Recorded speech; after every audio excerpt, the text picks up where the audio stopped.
I don't know if I would call a win against a team on a 7-game losing streak that was without one of their better players, a team that is rebuilding, and a game at home after having 3 nights off, to call this a good win. But as I've always said, a win is a win, but this was not a very satisfying win if you're the Bulls. I mean, not only is this team a team that you're supposed to beat after having a long break between games, but you should be handling them easily and winning big, to the point where you're giving some of your best players rest in the fourth quarter, given you have a back-to-back tomorrow night in Milwaukee. Now, Alex Caruso being out is obviously going to impact the game. I don't think we can understate just how impactful AC has been for the Bulls so far this season, especially coming off the game we just witnessed against the Phoenix Suns, where Alex Caruso was more or less carrying the Bulls on both ends of the floor and almost willed them to a win in that one.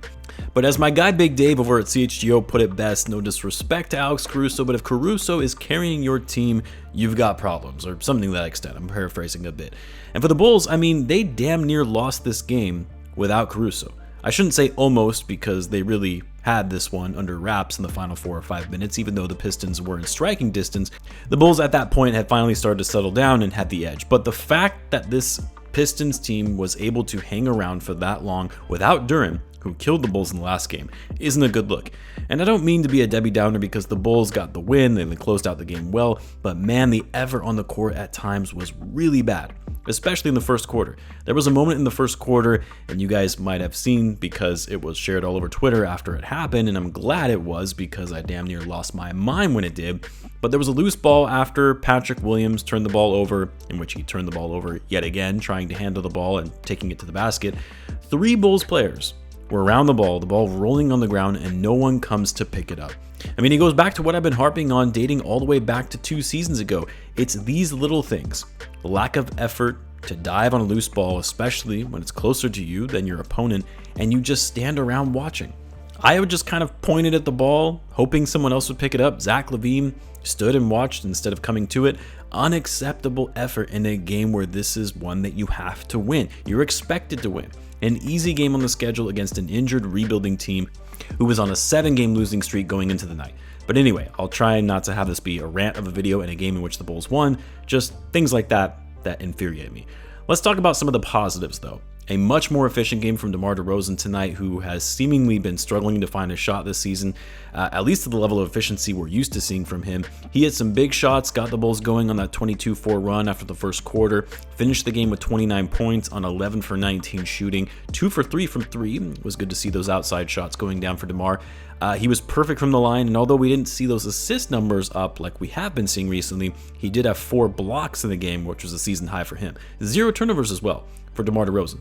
You know, one of the positive things about this season thus far is that the Bulls, they've been taking care of the basketball. Only 6 turnovers tonight. They lead the NBA in the fewest turnovers. They're also great at forcing turnovers for their opponent. Tonight, the Pistons had 16, which makes it all the more frustrating when you see their record isn't better than what it is, or that they're not winning these games a little more handily, given they've done such a great job at taking care of the ball. But anyway, a good game for DeMar DeRozan. And then Nikola Vucevic as well. Much better game than the last one against the Pistons, especially with Duren being out. That certainly helped. He was aggressive from the get-go and going after Isaiah Stewart, Marvin Bagley. He struggled finishing in the first half, but was huge for the Bulls in the fourth quarter, scoring 10 in that quarter alone. Hit a really big 3 with less than 3 minutes left. Finished the game with 21 points, 12 rebounds, 3 for 7 shooting from deep. Probably the most we've seen Vucevic shoot it from outside, and actually hitting it at a decent rate as well. He also had 4 assists, 2 steals, and a block in this one. You know, Torrey Craig, I feel like we haven't been talking about him as much recently, even though he's been inserted into the starting lineup, so you would think we'd be talking about him more. His offense hasn't been especially good, but he's been making his presence felt by always hustling out there on the court, always fighting for loose balls, rebounds. I mean, for a Bulls team has been struggling to rebound the ball, especially defensive rebounds, to go out there and do what the Bulls needed from him. 10 rebounds, giving the Bulls second chance opportunities, and then of course, always getting into the teeth of his opponent on offense, getting those deflections, setting traps, and reading the pick and roll.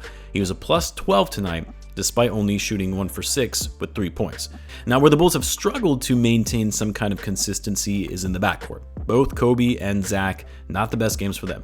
Didn't shoot the ball well, both shot 6 for 14. Zach was 1 for 6 from deep. Coby was knocking down some big threes when the Bulls needed it. finished with 16 points and also 7 assists with only 1 turnover. Zach, 19 points, only 2 assists though, and 3 rebounds. And for Zach, I mean, a lot of it is still just going back to his decision making when he's on the court. His situational awareness, knowing when to take the right shot and when not to. And a lot of times when he does have the right shot, he pump fakes and tries to drive it into traffic, making it more difficult to actually finish when he tries to draw contact, doesn't get the call, and then screams for the whistle while the opposing team is on a breakaway on the other end. And you know what? I feel like we're always going to keep harping on Zach and his IQ, but honestly, I think we just need to accept the fact that it's not going to change. This is year 10 for him in the NBA. This is who he is. And so yes, you need high-level IQ players around Zach to really maximize his value, like a Lonzo Ball type player. Otherwise, you're going to keep seeing the results that we've been seeing for the last 2 seasons. Couple of shout outs from the bench tonight though. First of all, Andre Drummond. Great effort, was great at taking advantage of the Pistons without Duren, bullied them in the paint and on the glass. Only 15 minutes, but he managed to get 11 points and 13 rebounds, 5 offensive boards, which the Bulls capitalized on with their second chance points. But the bigger guy coming off the bench for the Bulls, and also stepping up in a big way with Caruso being out, was Ayo Dosunmu.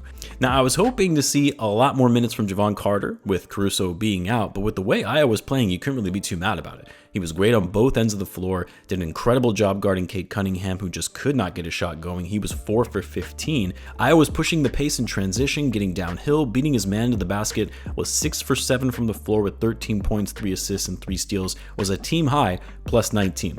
I tweeted this earlier, but it's good seeing Ayo having a strong start to the season after coming off a bit of a down year, and tonight especially knowing the Bulls needed their backup guards to show up with no Caruso in the lineup. Aside from that, Bulls did a good job at getting to the line, 25 free throws. They didn't take many threes, but they didn't lose the three-point battle either, as both teams hit 11 threes in this one. Bulls are still getting out-rebounded though, and even without the Pistons' starting center, they've got to be better at crashing the boards, especially when their opponent is shooting the ball so poorly like the Pistons were tonight. But anyway, all in all, I'm happy the Bulls got the win. They beat a team they were supposed to beat, and now it's right back at it tomorrow against the Bucks in Milwaukee. We'll hopefully get our first look at Damian Lillard in a Bucks uniform, who is probable to play tomorrow. But until then, guys, as always, be sure to subscribe, and I'll see you in the next one.